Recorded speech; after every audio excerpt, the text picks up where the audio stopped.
Be more grind, ride shine through the struggle. Black dollar circulate, flexing muscle. Politics and biz building walls like bricks. Motown soul rap mixed in the fix. Shiny cover spitting truth, microphone holder. Past the noise scene, watch growth in the folder. Black biz bright spotlight in the dark. Hustling hard, lighting sparks in the park. Be more new, we'll be breaking glass ceilings. All black every day, income healing. Doni Glover, flip the script, let's go. Black Wall Street roadmap, be more flow. Real talk, stock rise, dreams ain't looking hollow. Blueprints, handshakes, enemies wallow. Baltimore kings, queens, crown on the throne. Legacy built, stone by stone. Headlines, deadlines, moves in the background. Politics, money clips, elevate the town. Black beard strategist, wealth can't be missed. Twist the plot, make the whole world twist. Be more news, success we inhaling. Victories, IRS, no detailing. Doni Glover, rise to shine, let's glow. Focused on GDP is $23 trillion. 23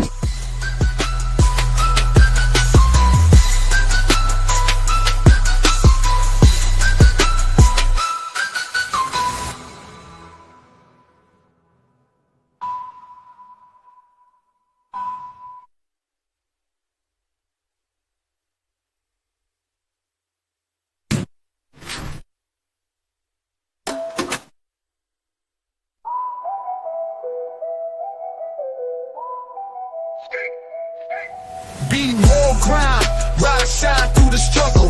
Black dollar circulate, flexing muscle. Politics and biz building walls like bricks. Spitting truth, microphone holder. Past the noise scene, watch growth in the... First name's Doni, last name's Glover. In it to win it for the long haul, baby. Mr. March. Hey, brother Glover, how you doing? Man, I'm grateful. Glad to be in the land of the living. Well, keep that way. Yes, sir. As long as you can. You know, I love East North Avenue. Well, it's going to be East North Avenue until the world ends. Is that where you grew up? Yep. Moved to North Avenue when I was 3 years old. Wow. You remember the riots? Oh, absolutely. I remember walking up and down Greenmount Avenue and everything was on fire. Really? Yeah. Yeah. I was 16 years old. And tanks and soldiers rolling up Greenmount Avenue. Mm-hmm. Wow. So today we're here to talk about something very important to you. Yes. As a matter of fact, I think it's important to everybody, especially here in Baltimore. Are we on as of now? I mean, live. We're live. Okay. Streaming to Facebook, LinkedIn, and Twitter. All right. Well, I'm sorry, Facebook, LinkedIn, and YouTube. It didn't get much publicity, but April 30th, 3 weeks ago, marked the 50th anniversary of the end of the Vietnam War. And it's not surprising that it didn't get a lot of play because it was the one war that America seemed to be ashamed of. And because they didn't come home victorious, there were no parades for the returning soldiers from the Vietnam War. They were really ignored, disrespected, and a lot of them came home with problems. There was an intentional use of drugs supplied to the soldiers to keep them pacified in the most horrific situations that you could imagine. including heroin. Heroin, crack, anything you want to, consider. Addictive substances. Let's put it that way. They came back with habits they didn't leave here with. And as a matter of fact, this is the first time we heard of what PTSD was, post-traumatic stress disorder. Just because of the conditions that made it so emotionally distressful or stressful that it had a profound psychological impact on a lot of the veterans that they couldn't shake even when they got home. And this is something that, is not talked about as well. The way it was, it was totally ignored back in the day, 50 years ago. So, a lot of these young brothers came home with traumatic mental and emotional disorders. But this is the thing, we are 50 years removed. And the reality is that, they were sent to war to defend villages in Asia. They were sent over there to liberate, so to speak, villages from the oppression of communism. I mean, the communists were taking over Southeast Asia, and Vietnam was a American foothold, and they decided to go to war to defend these Asian villages. And these soldiers, were sent there not voluntarily. There was a draft. I mean, they went because the government said you either go or you go to jail. So there was no alternative. And so the reality is that there was a disproportionate number of black soldiers sent to this war. At one point, 20% of the combat forces in Vietnam were African American, when only the population of African Americans in America was 11%. So here we were in the trenches, in mosquito, malaria, disease, jungles, with soldiers got crotch rot and foot rot and every other kind of rot. And it was primarily a disproportionate number of black soldiers. So this brings me to my point. My point being that 50 years later, these gentlemen are our village elders. These gentlemen are in their 70s now, because most of them were in their 20s, 18, 19, 20, in the war. You add 50 years to that, you got 68, 69, 70-year-old men in our community that, for all intents and purposes, are the elders of the village. And I'm pretty much saying to them, if they can hear me, and we'll get to the point of talking about Memorial Day in a minute.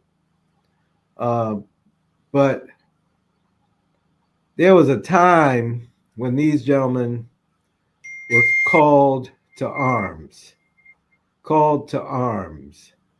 to defend foreign villages.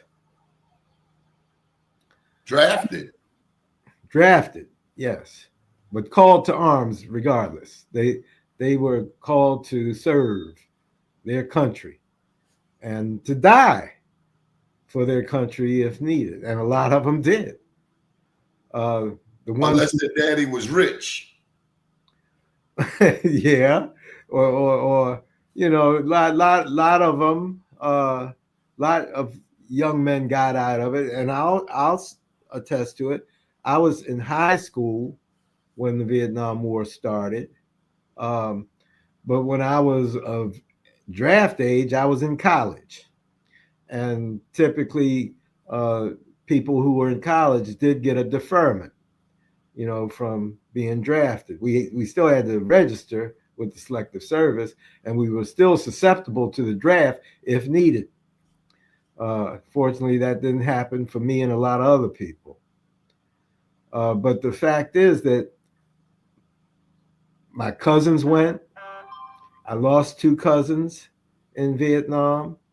Um, People that I knew went to Vietnam and came back messed up mentally, some physically because of wounds.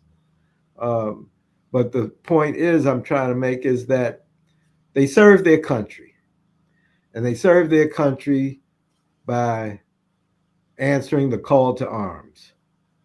So I'm issuing a different kind of call right now. I'm issuing a call to hearts. And the call to hearts, what I'm describing is asking these gentlemen and some women who, you know, served during the Vietnam, they weren't in combat, but they served in support services.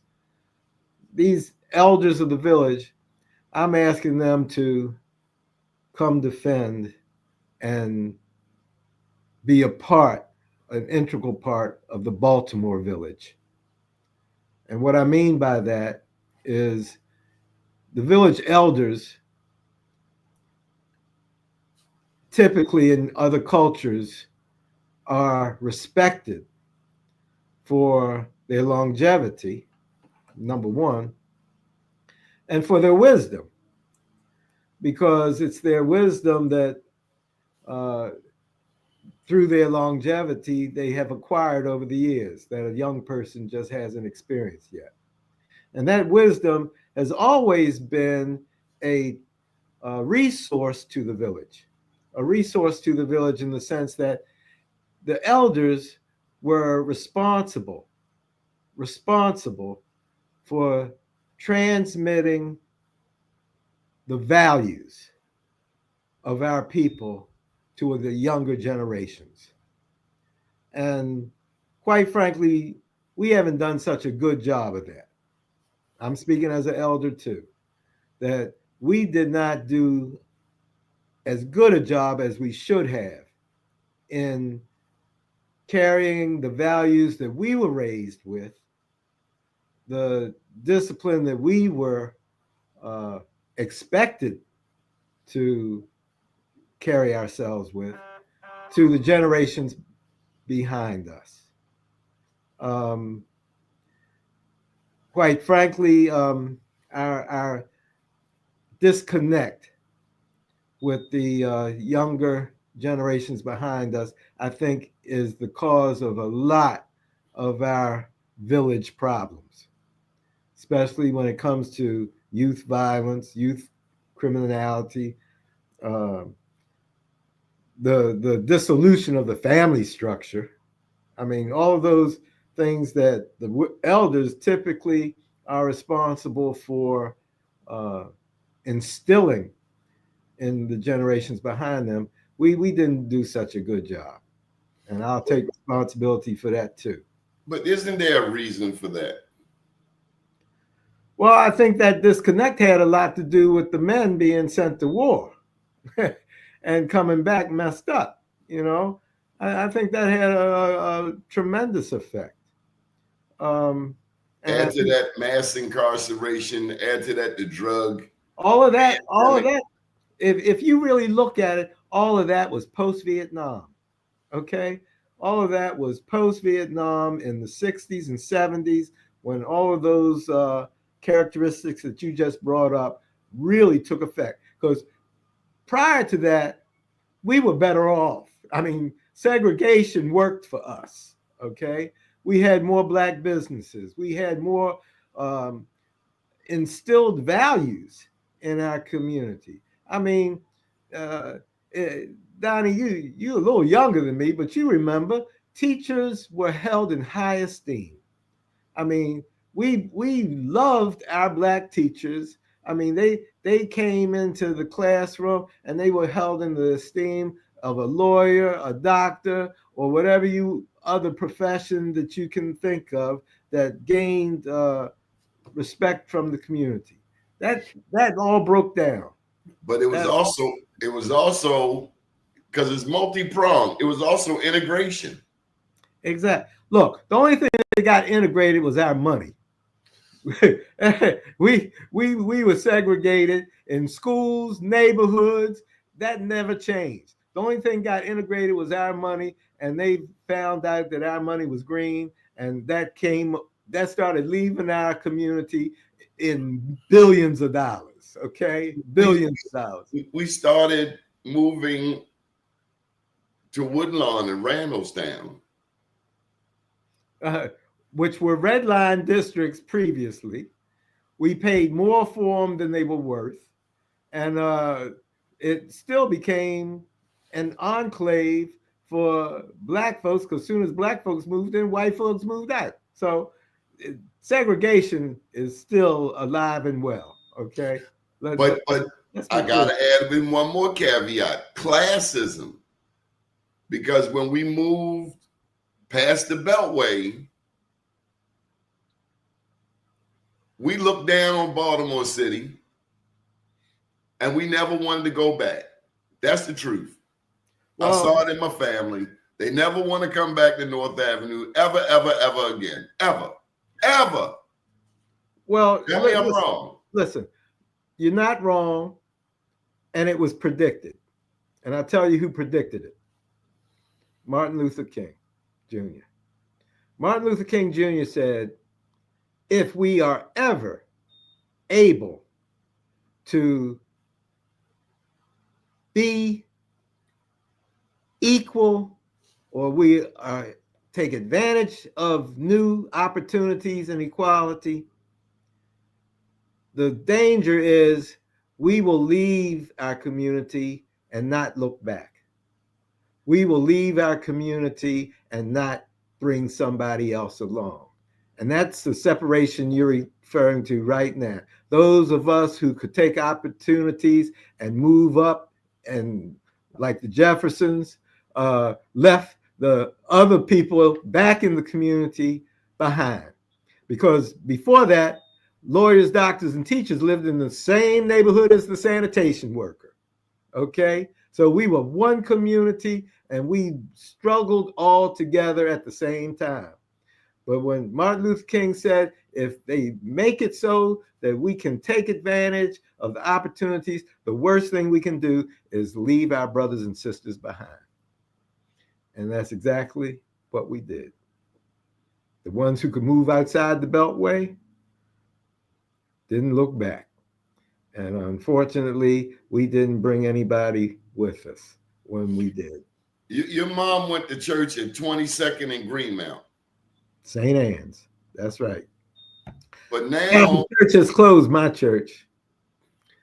That's a whole nother story about blacks and Catholicism.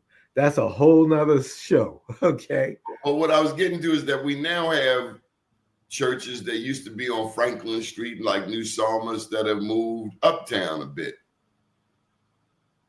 A lot of our big churches have moved to where the money moved. In reality, most people don't go to the church in their community. They come into Baltimore to go to the churches where they raised, but they go out of the community to where they live. And that's a common characteristic. Now, some people went to the mega churches, but the people who still go to these small inner city churches don't live in the neighborhood where the church is. They come into town on Sunday because that's where they were raised. But the pandemic decimated church going.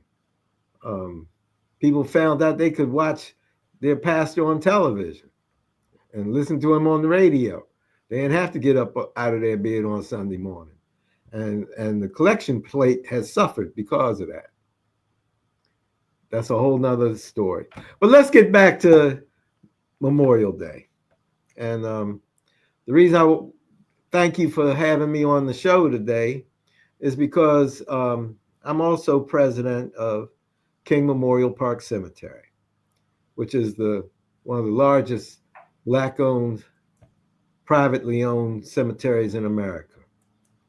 And every year, we recognize not only the veterans that have gone on, but family members. I mean, Black folks have turned Memorial Day into a community day of remembrance, because if you think about it, the people whose shoulders we stand on today, they went to war for us too, in the neighborhoods.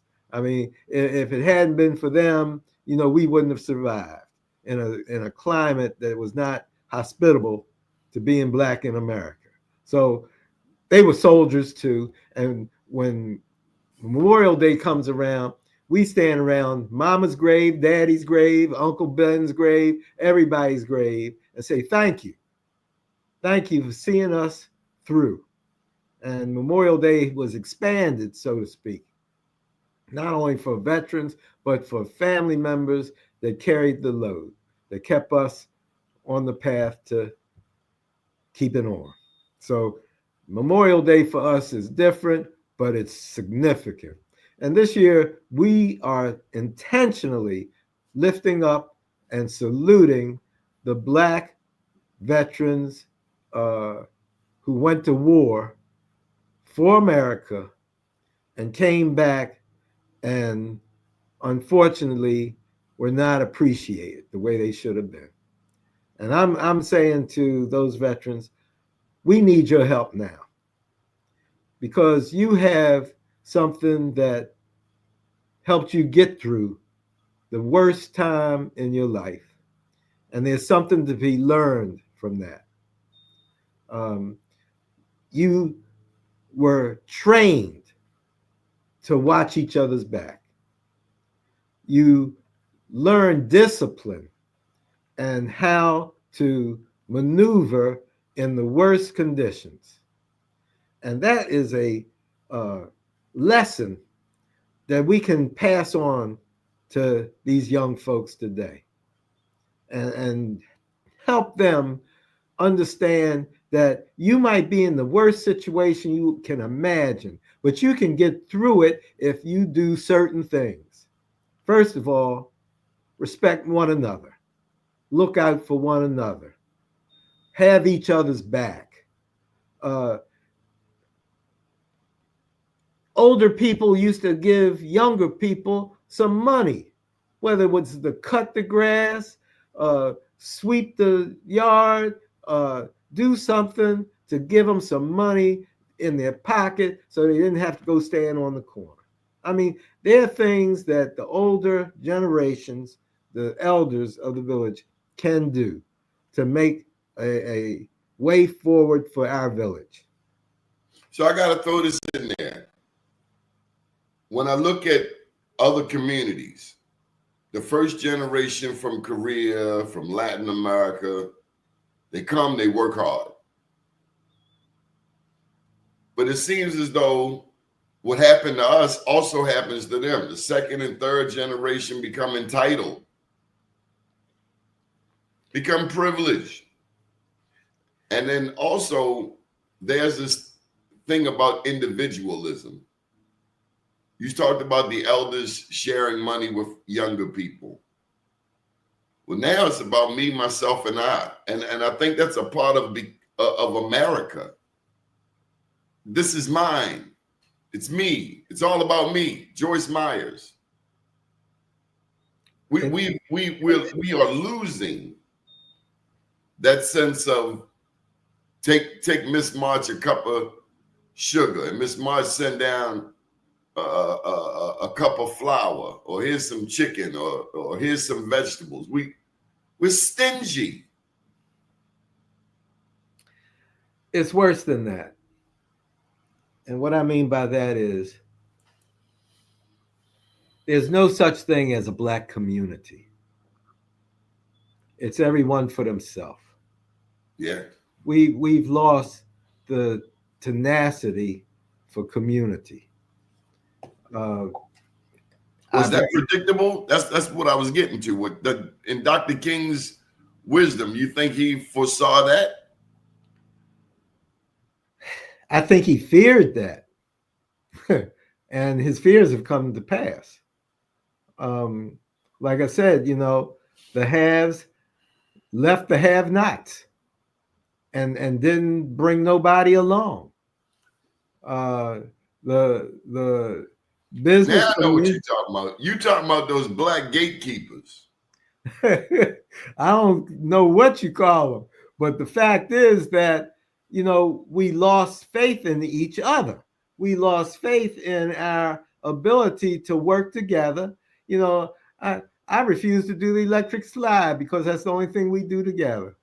I refuse to do boots on the ground because that's taking the place of electric slide. Yeah. I mean, let's boots on the ground to the PTA meeting. That's the only thing that we do in unison and in step. No, I got to give us credit. We did vote. We voted overwhelmingly for Kamala. And now I saw a post yesterday with a Latino saying they need black people's help. The black women said, don't come over here with that BS. Yeah. We went out there, we told you, and you went and supported this man, and now you're getting deported. And you asking us for help? Black women said, kick rocks. That's what black women said. I heard them. Well, I want to focus on us. Okay. I mean, we are in a environment right now, right this minute, where our support systems that we used to rely on are disappearing. And it's going to come down to us taking care of us again. I mean, completely. And if we don't,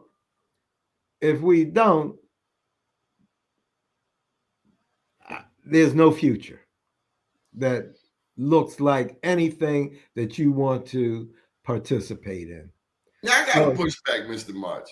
When the Great Depression happened, long before your time and mine, 1929,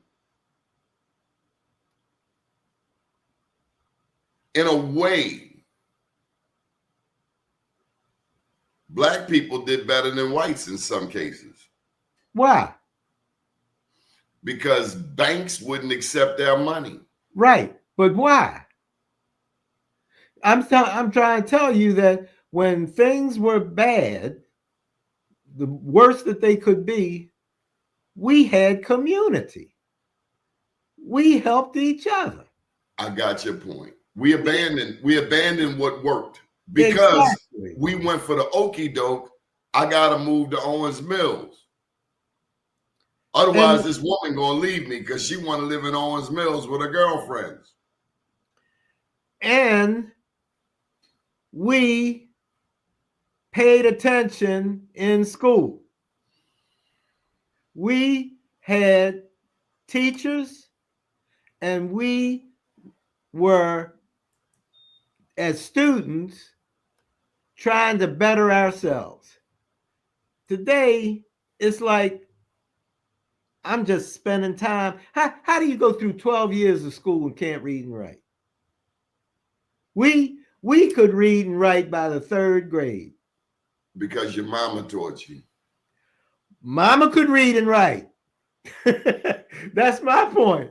And mama can't read and write. Grandmother can't read and write. You ain't gonna read and write. I'm sorry. That's just a phenomenon that we have to correct. We've gone backwards in terms of literacy. Exactly. I mean, but we do boots on the ground, and we can rap all day long. We can memorize a complicated vocabulary of semantic strings of sentences and phrases, but we can't read and write. Can't sign our name in some cases. It's a situation, like I said, this is a time for elders. This is a time for elders to reach back and attempt to connect with the younger generations and show them the values that we were raised with that supported our lives in so many different ways, that we had a foundation for pursuing excellence. We had a foundation for going into business because we could rely on Black patronage, because we couldn't walk into a Sears and Roebuck, or we couldn't walk into a segregated retail store. We kept the money in our community. We kept our schools tight. We respected our teachers. We knew the policemen on our block. And I'm saying that these are the values that we were raised with, that we did a poor ass job of relaying to the generations behind us. Mr. Marsh, have you seen such behavioral changes at funerals? Is a funeral in 2025 different than a funeral from 2000, from 1985? I'm understanding from the veteran funeral directors that it's a whole new ball game. The respect, more than anything, is something that you, as a funeral director, your family's funeral home, you have to remind us. Is it true you have to remind people how to act? Okay, you ain't gonna say it. I've seen it. No. I know exactly what you're saying. Let me put it to you this way. Grief is real. Yeah. Okay, grief is real.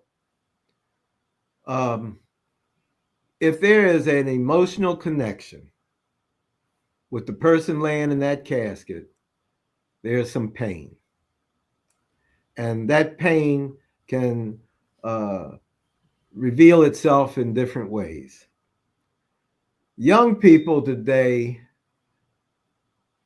use media more than any other generation, okay? And media changed a whole lot of our cultural norms. I mean, you got people displaying human remains, standing up, sitting in chairs behind the wheel of their car. I mean, there's some crazy stuff going on out there, but grief is real, and we have a lot of it in our community, a lot. Mainly because of the homicide rate, of the incarceration rate. You know, grief comes in terms of loss as well, you know, not just death, but loss of connections because of incarceration, loss of connections because of drug addiction, loss of connection because of so many social ills that create grief, and the response to grief can be traumatic. The response to grief, like for instance, kids in the classroom, they just lost their brother, sister, mother, father last week, and now they don't want to pay attention in class, and the teacher don't know what to do about it because they're in a state of grief. They're in a state of trauma. That's what Roberta's house addresses. I'm thinking exactly Roberta's house. Beautiful. Roberta's house in the heart of East Baltimore is addressing that reality every day. Teachers don't know how to deal with it. Doctors really are not trained in grief therapy. Okay, they don't even know how to deal with it.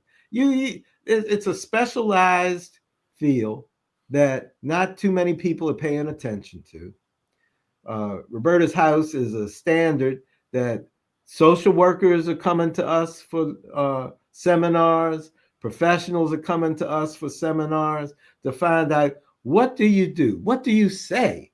How do you get a kid who's in pain to say, you're gonna get through this. You're gonna survive on the other side. You're gonna still be a functioning human being, and you can do this if you only do it this way.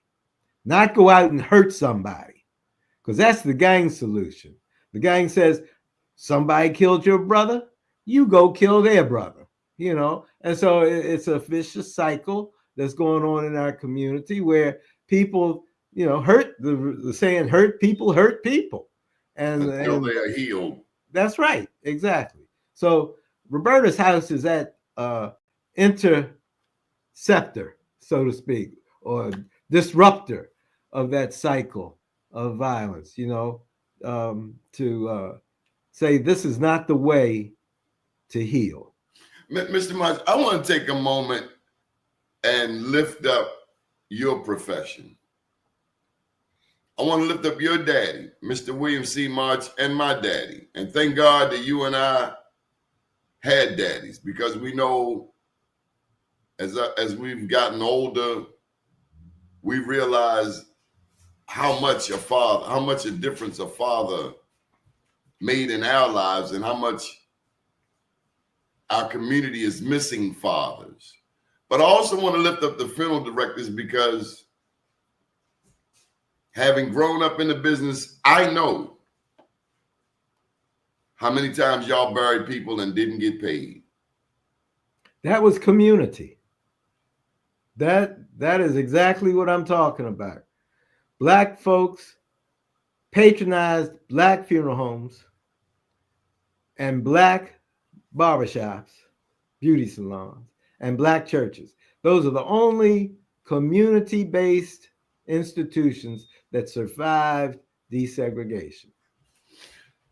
You've looked at the other professions. You said the undertaker, the church, the beautician, and the barbershop. That's 100% Black supported.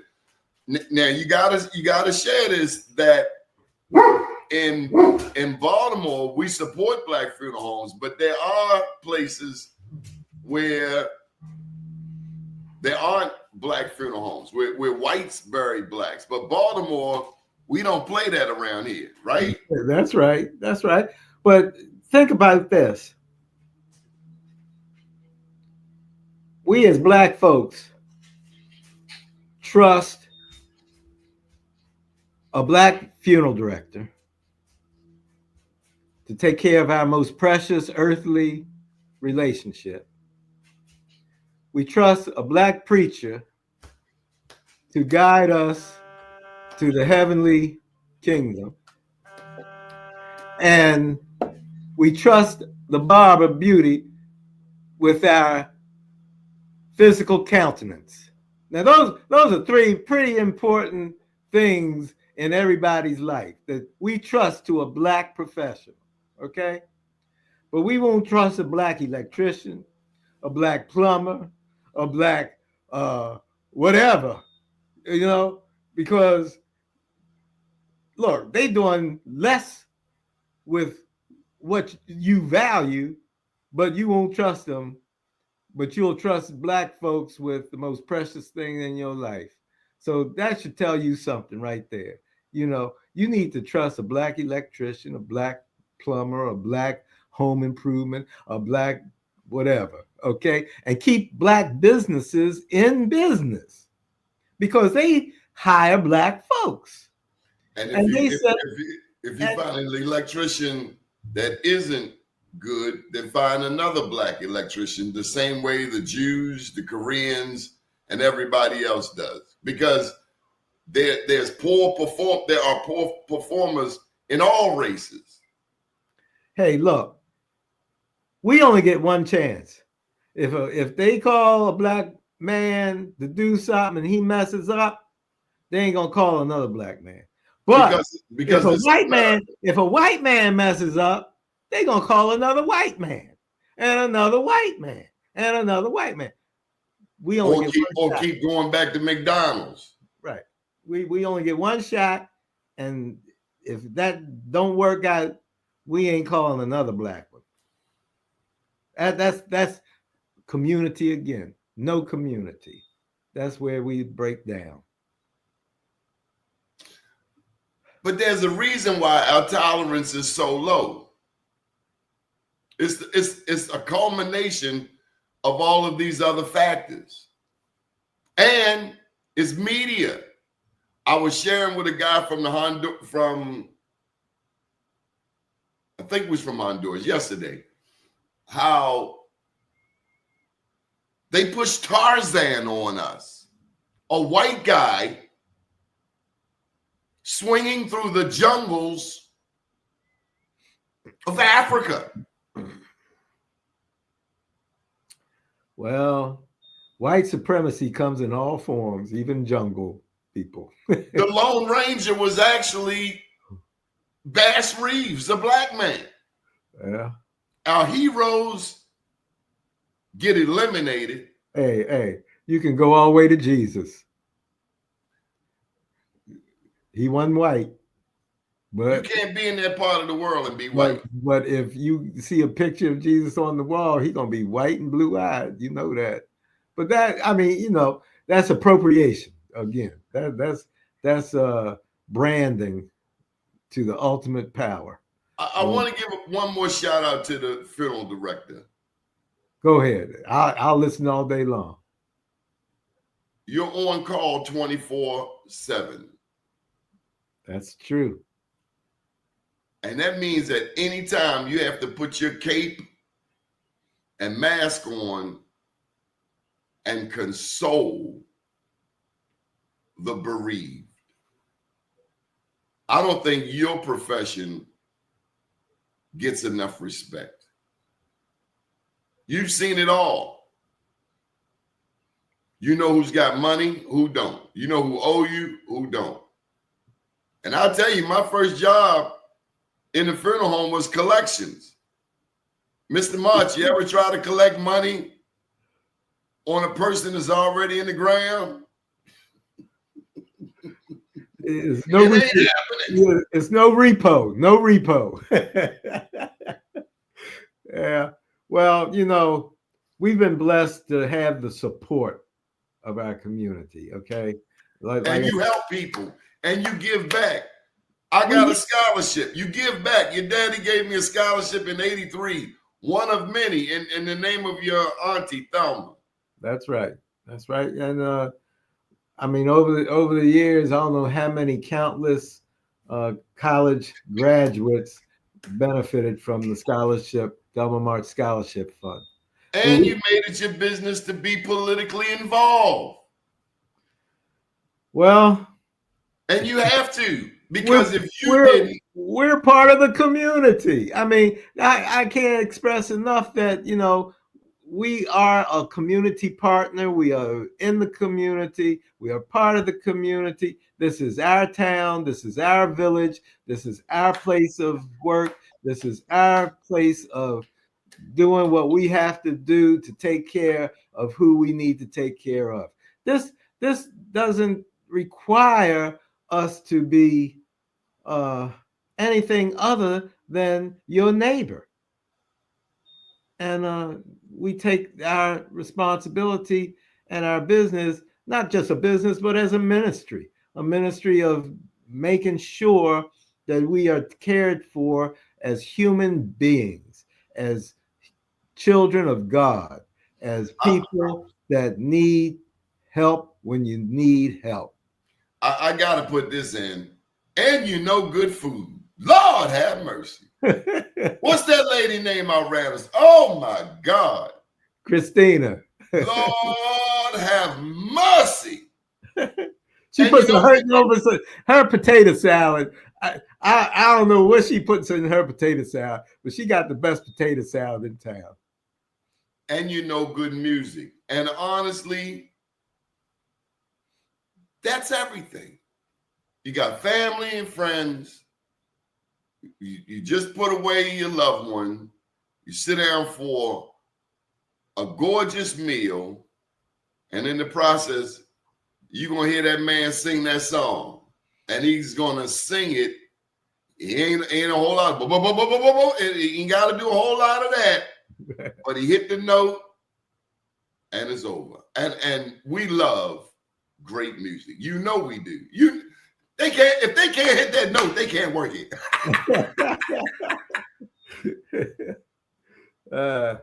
Well, Donnie, I really appreciate you having me give my little spew here today.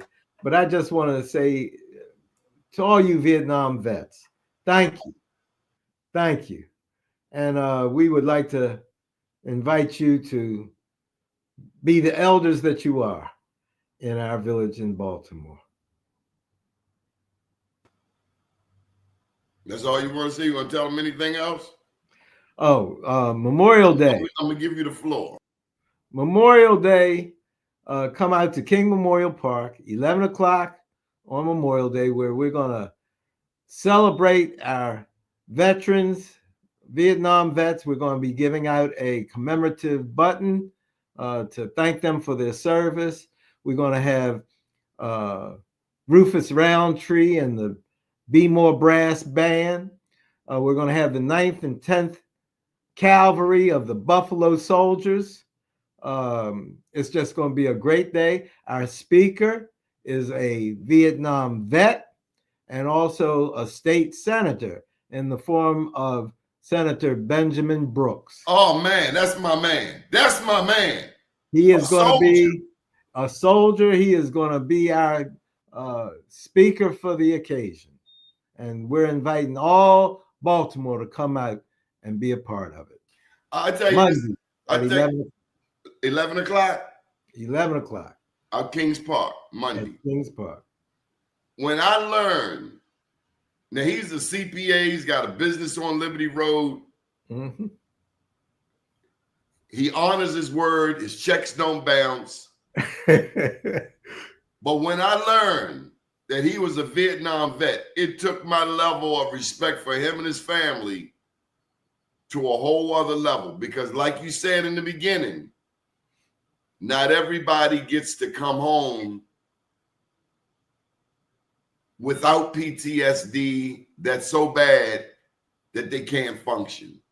So to see whatever he went through, he was in the Nam, to come home, have a family, a wife, children, productive, to have a business right there on Liberty Road.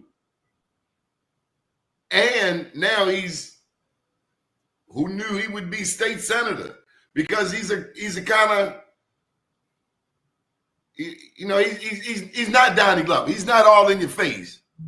But strength shows itself in different ways. But I appreciate Ben Brooks. And he had tough shoes to fill out there. That's right. That's right. But I also think about our brothers and sisters out Liberty Road. And I want them to know that they got to vote. We can't move to Liberty Road and stop being politically active. We can't move out Liberty Road and stop going to PTA meetings or the Liberty Road Business Association meetings. And lastly, let me say that I am proud of you. One, you're my friend. Every time I call, every time you call, the conversation is going to be held. And I thank our fathers and our mothers for raising us in a unique profession. You picked up the mantle. I ended up in journalism, but they don't know how it is living above a funeral home. You didn't have too many friends come visit. We lived down the street on North and Greenmount. Man, we used to lock kids in that morgue. They would mess with me. But thank you for all you do, and I appreciate your family. Well, thank you. Victor, we appreciate you, Don. You've always been out there trying to make a difference, and I applaud your efforts trying to get us, on the right track.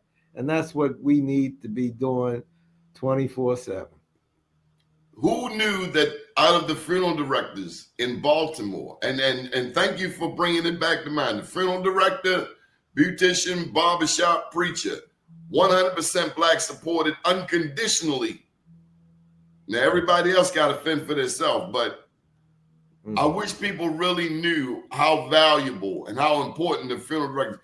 I got in heated debate on this show. This guy was saying MBEs are failing, MBEs are failing, MBEs need to do this, MBEs need to do that. And his statement kind of suggested that black businesses are failing. And I was trying to tell him how the funeral director in Baltimore has held us down forever. Well, you know, I preach tribal economics. You know that's my theme. And we take our money in from the black community and we redistribute it to the black community. We spend our money with black florists, black lawyers, black mechanics, black auto dealers, black insurance agents, black anything we can find that we need that's being run by a person of color. We are going to support them because those dollars came from the black community. And we put that back into our community as best we can. And even if we can't, because nobody black owns that business, we try to find a business that hires black folks to represent and therefore are employed as a result of our patronage. So it's a whole lot of ways we can redirect our financial resources to strengthen our own community. And that's what we need to do more and more of. Also I gotta put a shout out for Teresa Davis. She's been with you. She's from 20th Street. Her brother's one of my best friends, and she's been with you many, many moons. So I'm the longest tenured employee of March Funeral Homes, and Teresa is number second. Teresa and me, we're the oldest living, still employed at March Funeral Home. Please give her my love. I sure will. Thank you for joining us today. Thank you, Donnie. Yes, God sir. bless you. God bless your viewers. Yes, sir. Good afternoon, world.